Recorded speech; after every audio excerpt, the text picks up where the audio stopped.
உறவுகள் நம்ம கூட இங்க இல்லாத காரணத்தினால நட்பையே உறவா பார்க்கிறோம். அதனால என்றென்றும் கை கொடுப்பது நட்புதான்னு சொல்லிட முடியாது. இப்படி நான் பேசுறதுனால நட்பை ஏதோ குறைச்சி எடை போடுறேன்னு நீங்க நினைக்க கூடாது. சுரேஷே சொன்னாரு, நட்புங்கிறது தண்ணீர் மாதிரி. ஆரோக்கியமான வாழ்க்கைக்கு தண்ணீர் இல்லாத வாழ்வு கிடையாது. நிச்சயம் தண்ணீர் அவசியம்.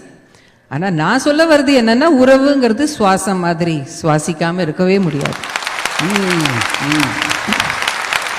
நட்பு வாழ்க்கையில பாதியில தான் வருது. ஆனா உறவு நம்ம பிறந்த அந்த நொடியிலிருந்து துவங்குகிறது. இப்ப நம்ம ஃப்ரெண்ட்ஸ் எல்லாம் கூட ரொம்ப நெருங்கிட்டாங்கன்னா நம்ம என்ன சொல்லுவோம்? ஃபேமிலி மாதிரி, அவங்க எங்க அம்மா மாதிரி, இவங்க என் அக்கா மாதிரி அப்படின்னு தானே சொல்லுவோம். அந்த உறவு அப்படின்னு சொல்ற போதுதான் அதுல ஒரு உரிமையும் பாச பிணைப்பும் இருக்கு. என்றென்றும் கை கொடுக்கும் கடமை உணர்வும் இருக்கு. ஒரு கமிட்